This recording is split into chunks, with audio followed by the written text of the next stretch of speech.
Michael Jordan is not only the best basketball player, but he's the most exciting basketball player to ever play. Tatum fires away, pumps it in, 51 for Jason Tatum. The Big Three NBA podcast is powered by PrizePicks, the exclusive daily fantasy partner of the CLNS Media Network. Hello, everyone. Welcome to the Big Three NBA podcast. I'm Kwani Lunis. Sherrod Blakely is here. Gary Washburn is here. Oh, how you two doing? Kwani, you know I always gonna love you, girl. You know that, right? I appreciate you know that, right? Shout out Gary? to the Whitney Houston. Gary, in case you didn't listen to R&B back then, Gary, that's a song that Whitney Houston sang. I will always love you. So I would that's hope in case that you didn't know that. No, that you didn't get the connection. That looked like Bruh Man from Martin selling those bootleg shirts of Waddy Hutton. Damn. Really? Kwani, I'm trying to show some love. He coming with the bootleg. Kwani, you saw that I episode. did. But it was though. It was Bruh Man with a wig. That looked like one of them shirts. That Damn, was Kwani, so disrespectful. how you get one of them? Damn, I want one. That's an original. Bruh Man had to do some time for them t-shirts, but he was moving those outside the Whitney Houston concert. Clearly. I hate Gary. We're trying to have like a Whitney. He did some time though, but much respect, Dan Kwani, for you to pull that gem out. That's a masterpiece. Waddy Hutton.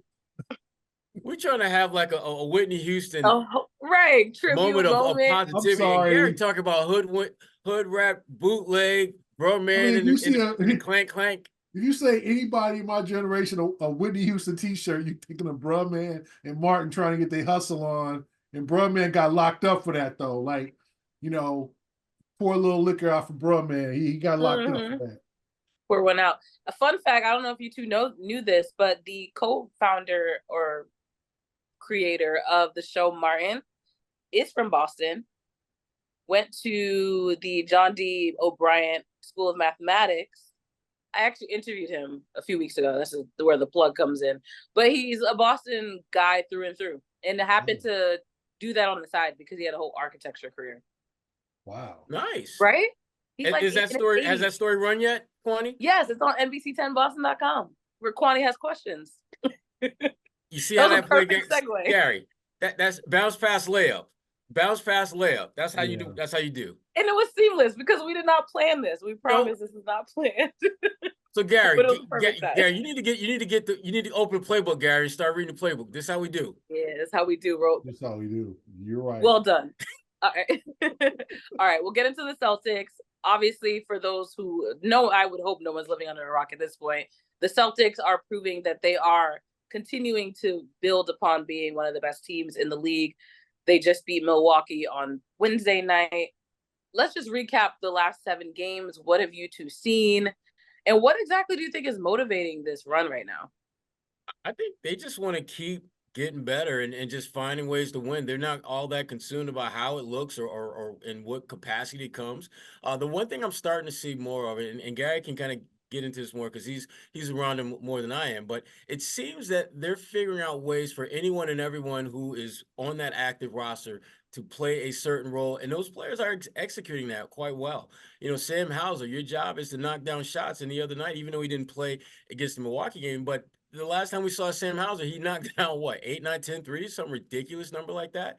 And we're starting to see Peyton Pritchard be more of just kind of a bulldog out there, knocking down shots, being feisty on the glass, out rebounding cats like the Lopez, brother in Milwaukee, and just doing all those things that when you're a 6-foot point guard and you know that your minutes are going to be limited because the guys ahead of you are really good, you got to make an impact. And you start going down the line, and pretty much everyone is figuring out a way to contribute to a team that if the Celtics were to go 500 the rest of the way, their final record would still be among the 10 best ever in franchise history.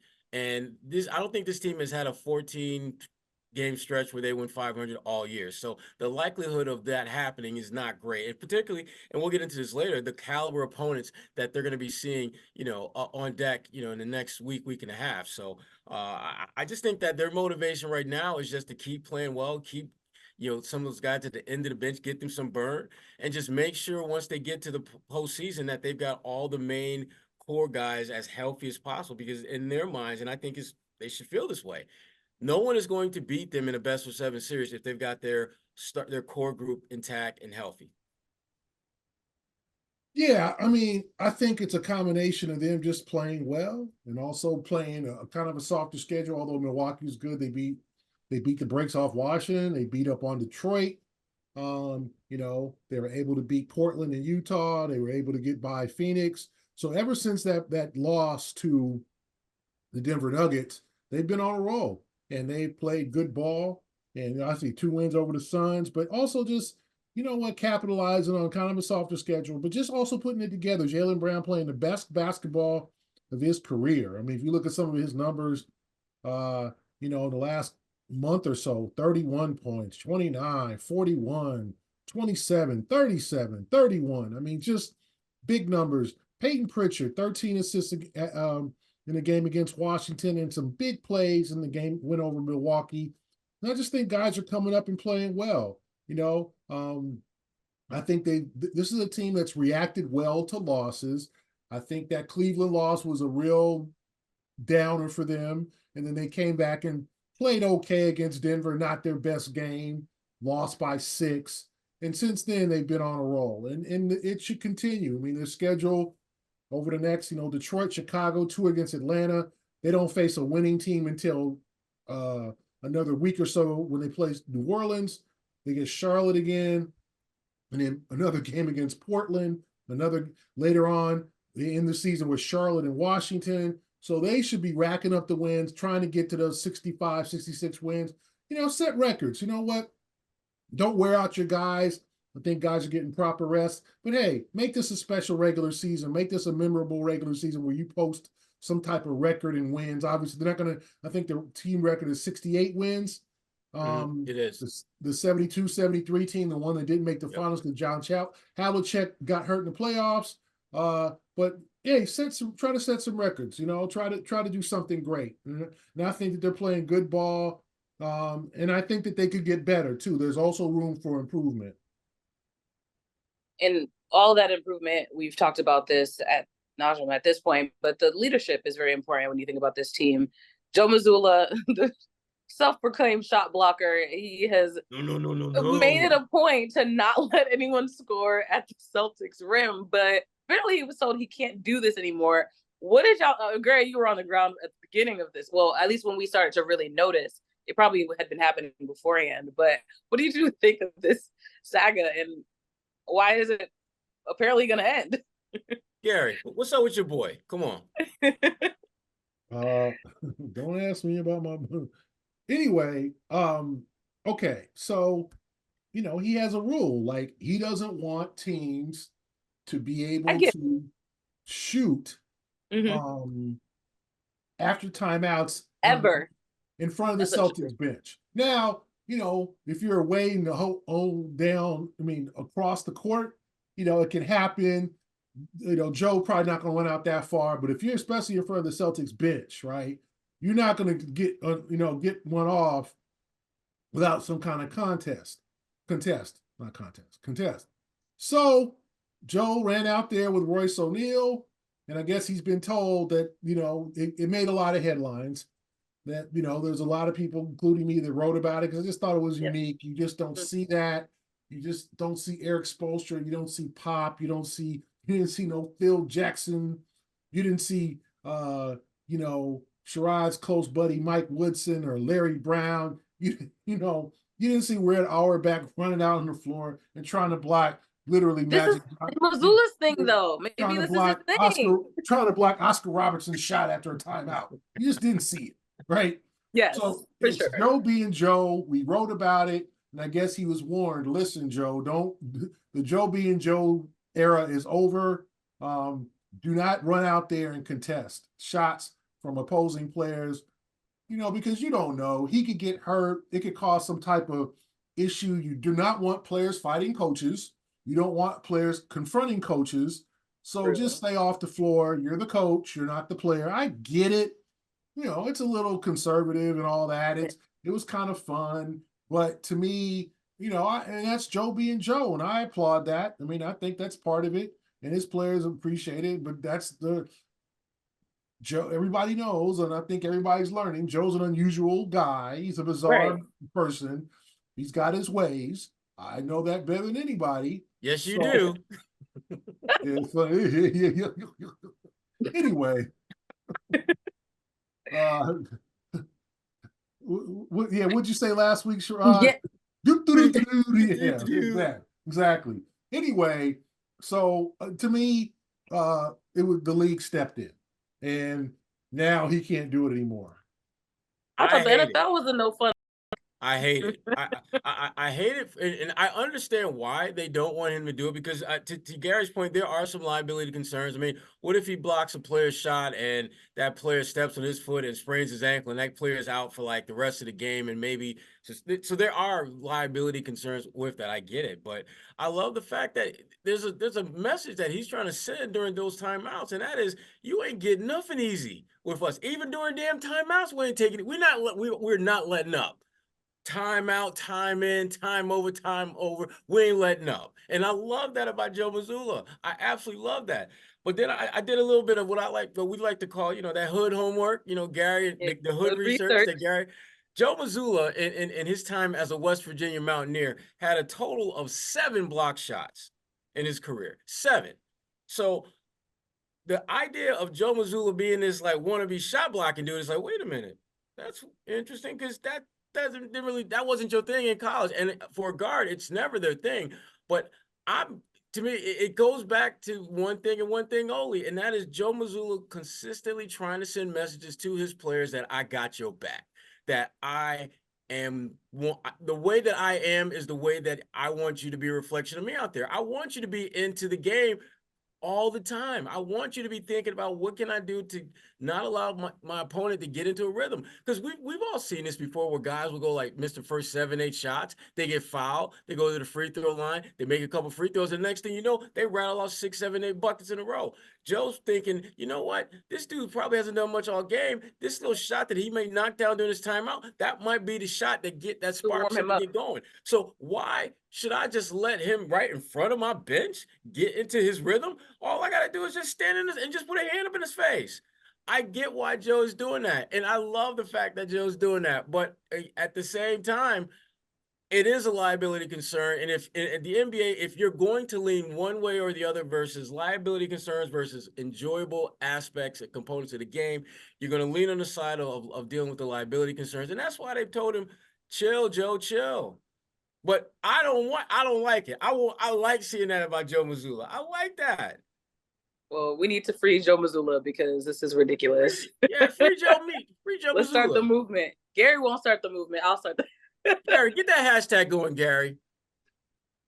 He's not about it. But no, I agree with both of your points. I understand the legal aspect and not wanting someone to get injured, but I do think it's a different edge. It's a different mentality. And again, I think it's part of his identity as a coach of, yeah, I am going to be very outside of the box with my coaching methods. And to your point, I think that's a unique way to look at it. We're protecting the rim, whether it's game time or not. That should be the mentality. Don't let the other team score ever. So now let me ask you this question, though. I'll throw this out to you, get both of y'all. What if a player is doing that? And we see that happen. We see that happen all the time. But are you cool with a player doing that instead of Joe? Like, for example, if let's say they call a timeout and Al Horford's on the floor and you see Joel Embiid try to raise up and Al just block his shot. You cool with that? What would the ref say? I think that's a good way to pass off the baton because they are on the floor. They are technically supposed to be protecting the rim. Come on, Gary. I mean, granted, time is called, but Gary, what do you think? Yeah, I mean, I think everything that's on the court is on the court. Players are players. Kevin Garnett started that. I mean, and he is the father, the grandfather, the forefather of that. Because remember, when he did it 15 years ago, people thought it was petty. When he was blocking shots after the timeout, now everybody does it. But when Kevin, and I'm going to give this credit to Kevin Garnett because I've seen him do it live and plenty of times, when he blocked the shot, and by the way, Kwani, look at the chat. When he blocked the shots after the timeout, oh, that's Kevin Garnett that's so petty. Why he do that? He want to get in people's heads. That ain't right. That's KG being a jerk. Whatever. Right? Now The whole league does it. 5, 8 years, whatever after Kevin Garnett has retired. Now that's normal. So yeah, if it's on the court with the players, there's no holds barred. But when the coach runs out there, I can understand. Although it's fun. It's fun. It's interesting to write about. It's good material for us. It shows how intense Joe is. I get it. So I don't disagree with him doing it. But then again, what if he goes out there, makes contact, player goes, "What are you doing? Did you just touch me?" And all of a sudden you got Patrick Beverly or some fiery player going at That's the guy Green? I was thinking of. That's the guy I was thinking of, Gary, when you're talking about that. It was Patrick Beverly. Yep. Kwani, did you look at the chat? Yeah, so we're gonna have to send that picture to our producer so those who are watching on YouTube can see the t-shirt that he sent me a picture of. I'm kind of mad that Gary was able to pull that picture up so quick. It was almost like he went in his file of t-shirts that he used to sell back in the day and said, "Let me pull up one of my classics." I might need to buy one of those and I'm buying one of those. That is a classic shirt. Whitty Hutton World Tour. Jersey legend. Way to go, Kwani, with breaking out the Whitty Hutton World Tour. Whitty Hutton. Yeah, look, we gotta love a good Martin reference. Hello everyone, this is Sherrod Blakely, part of the CLNS Media Network, and I wanted to tell you about one of our friends, PrizePicks. It's the largest DFS, that's daily fantasy sports platform in North America. It is the easiest and most exciting way to play DFS. It's just you against the numbers. Instead of battling thousands of other players, including pros and sharks, you pick more than or less than on 2 to 6 player stat projections and watch the winnings roll in. You want to play alongside some of PrizePicks' favorite players like rapper Meek Mill or comedian Andrew Schultz? You can now find community plays under the promos tab of the app to view entries from some of the biggest names in the PrizePicks community each week. PrizePicks is really simple to play. You can make your picks, submit your entries, and do this in less than 60 seconds. Yes, that's right, less than 60 seconds. PrizePicks offers weekly promotions that can lead to big payouts like Taco Tuesday. Who doesn't love Taco Tuesday? Every Tuesday, PrizePicks discounts select player projections up to 25% to provide even more value. PrizePicks also offers Apple Pay for quick and easy deposits into your account as we count down these final weeks until the NBA playoffs start. As a longtime fantasy league player myself, PrizePicks is the perfect what's next to satisfy my fantasy league itch. You want in too? Here's what you have to do. First, you got to go to prizepicks.com/CLNS and use the code CLNS for a first deposit match up to $100. That's right, prizepicks.com/CLNS. Use the code CLNS for a first deposit match of up to $100. So, that being said, you get a chance to pick more, you can pick less. It's that easy. All right, so looking ahead for the Celtics, upcoming road trip, they're going to be in Detroit and Atlanta. By the way, I'm going to be in Atlanta, y'all. Y'all going to Atlanta? Yeah, but just because, now, there we go. This is the picture. The Whitney Hutton World Tour. I hate that Gary has this. He pulled that out real quick. I'm just saying, it's available. Sherrod. You know there was no internet searching. This was already on Gary's computer. Props to Kwani for breaking it out. Who wore it best? Who wore it better? Me or the stock image model? or bruh man. Good bruh man. Look, bruh man with a wig. With a wig for real. I hate Gary. I hate Gary. I'm just saying, that's what it reminded me of, but way to go, Kwani. Thank you. Wow. I love when we get our pop culture references in every episode. So, it keeps people going, I think. But I was talking about the road trip. The Celtics are about to head on 6 games on the road. 5 of the 6 of those teams have losing records. What are you two expecting from the Celtics? Sweep. Sleep? Oh, sleep. Extend the winning streak to 13 in a row. Did you say sleep? I thought he said sleep, but he meant sweep. Both of those, they're gonna get a lot of sleep because they're I don't see them losing any of these games. I think the way that the games are set out, you don't have the whole back-to-back dynamic in play. The teams aren't that good, and frankly, at this point in the season, it's to those teams' benefit to get that ass whipped. by the Celtics. They're not thinking about playoffs. They're thinking about lottery. They're thinking about getting as many ping pong balls as possible so that they can get, one of the top picks in a year where this is not a very deep draft. So you really do. There's greater incentive to be near the very, very bottom so that you can get one of those top 3 or 4 prospects coming out this year. So for the Celtics, to me, it's the perfect storm. You're playing bad teams that are going to be worse than they normally are because they're going to be sitting some of their best players because they don't want to win these games. They know that it's in their best interest to lose. And for the Celtics, it's in your best interest to keep on winning. And even though they're not in position to finish with the best record ever in franchise history, they're likely this team is going to most likely finish in the top 5 in terms of all-time records for a Celtics team. And that Celtics team that won a title in 2008, I believe they won 66 games. This team has a chance to do that. Or surpass that, frankly. And that's, again, this is it's cliche at this point to say that they're really good, but they are. And they've found so many different ways to win that I think it's very difficult for you to pinpoint and say, well, if you take this away from them, you can beat them. If you don't allow them to beat you inside, they got enough guys who can just absolutely just drill you from deep. And if you take away the 3-point shot, they can play bully ball on a lot of different positions. So, and defensively, they've been pretty steady and constant throughout. And you got Jaylen Brown, who is looking more and more like an all NBA defender every single game. That's the one part of his game the last couple months, has been really good. Better than I expected he'd be, to be candid with you. So there's just not a lot of reason to believe anything other than a 6-game sweep is going to happen in these next 6 games. Yeah, I think it's a tricky trip. Okay, you got Sherrod's favorite team, Sherrod's Pistons coming up. Coming in Detroit, and then you got Chicago. That's a tricky game. Why is that tricky? Because one, it's a back-to-back. 2 of the Bulls, you just never know what to damn expect from them. They trash though. You really don't. You really don't. The Celtics should win, but with DeMar DeRozan, Nikola Vucevic, and Kobe White, I think might be back by then. He's been injured. They're capable of anything. And then the 2 games against the Hawks are going to make the playoffs. And as much as they don't look like a playoff team, they got the 10th spot pretty much clinched because Brooklyn is so bad. Brooklyn had a chance and Toronto had a chance. I said a few weeks ago, I thought Toronto would make a run at that 10th spot, but Toronto got injured and they've just thrown in the towel, and Brooklyn is right behind them. So Atlanta will clinch a playoff spot, even though they don't have Trae Young. We'll see when he comes back.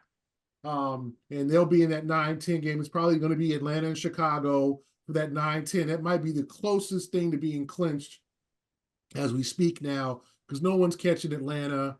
And I don't know if Atlanta will catch Chicago, but those teams are going to be 9-10. The tricky game of the trip, also, Sherrod, is a New Orleans game. The Pelicans are playing good ball. It's a Friday night in New Orleans, so it's going to be Saturday night in New Orleans, so it's going to be a early game. I think it's a 4:00 local start, so it's going to be the folks are going to be out, then go head to Bourbon Street afterwards. So that's going to be a tricky game with Zion, and it was a tough game last time. Remember, they played in Boston. And in the Charlotte game, you got to think the only intrigue there is the first game against Grant Williams. No, the second game they played him when he was in Dallas. And you got to think you can close that one out. So if you like to think 5-1 at least, but that New Orleans game could be tricky, and as I said, we also have to consider Sherrod rest. Some of these guys are going to start getting some rest. The Celtics magic number to clinch the East is now 3. Okay, so they could clinch it this weekend. 3, yep, that's right. Our number of the day. Don't do that. 3 is the magic number. Anyway, little De La Soul shout out there. So what you have is they're going to start resting guys. And you're going to see Jason get a day off. You're going to see Jalen get a day off. Now, you're right, Sherrod. No back-to-backs. Will they rest guys in Atlanta? Who knows? But I'm sure that they'll be prepared for that. I'm sure they'll want to play full bore against a team like the Pelicans to see what the Pelicans have. And so that I think you got to take all that into account, because now it's all about rest. It's all about getting guys ready. It's all about putting guys like Porzingis on ice for a minute, making sure he's ready for the playoffs because you don't really need him for the rest of the season. As I've written before, the Celtics have put in the work already to make sure that the last month of the season has no suspense.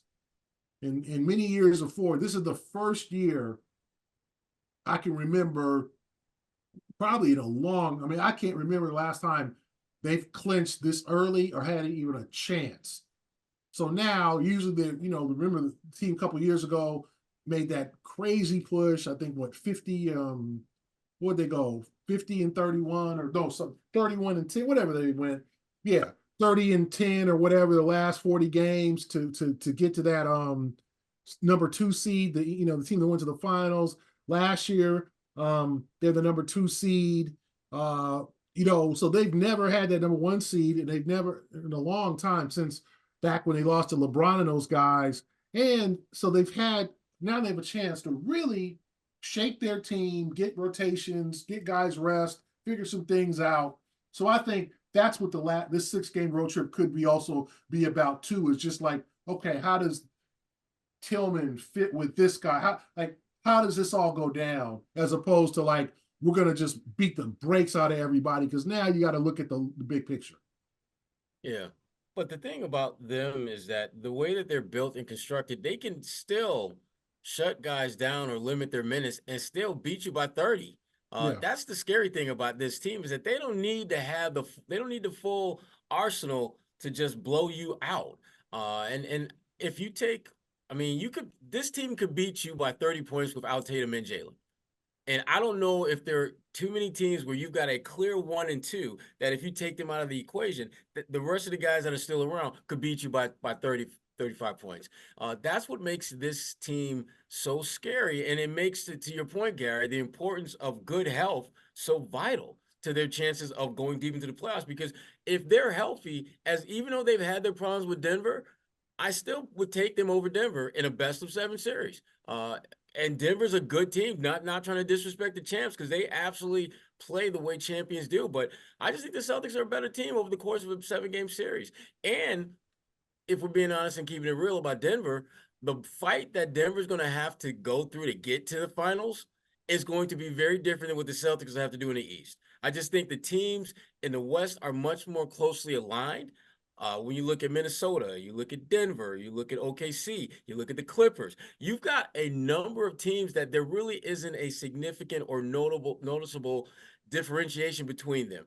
In the East, the Celtics are clearly better than Milwaukee, with or without Giannis. They're clearly better than, Cleveland, with or without, Donovan Mitchell. And you start going down the line, they're better than the teams that are likely give them the toughest resistance of getting to the finals. And I think there's value in that for the Celtics. And it also, again, it reinforces the fact that the biggest thing for them at this point is keeping guys healthy. And your guy, Porzingis, that's the guy I worry the most about when it comes to health. Not so much because he's injury riddled and things like that, which to some degree he has been, but because when he's healthy, he makes everything and everyone around this team so much better.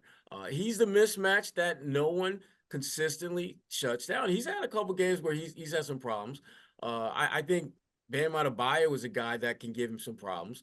But for the most part, I like his chances against most bigs in the Eastern Conference. All right, before we close out, we have a second installment of this segment that I just started called Checking In on Our Exes. Y'all still don't like the name? Come on. I think it's good. I'm good with the name, but I'm looking at Gary, and Gary's got that. But yeah, well, it's not our exes; it's the Celtics ex. Goodness, I know what you're talking about, Willis. And you know what I'm about to say, but I think it's beautiful. Exactly. I know what you're talking about. Twitter, X, whatever you call the social media platform. Amanda and Isaiah Thomas took a photo together in Phoenix. I know, missed them both here in Boston. But Isaiah Thomas is back in the NBA. Would you look at that? 2 minutes the other night, had an assist, minutes. Missed a shot. I think we spoke this into existence. We did. We did. We absolutely did. I'm happy for IT. I'm really happy for him. He's never going to get that Brinks truck, but at least he's getting the chance to go out on his terms. And I think that's part of what the narrative that is being lost in all of this. This is a guy that was literally the last players drafted in his draft class.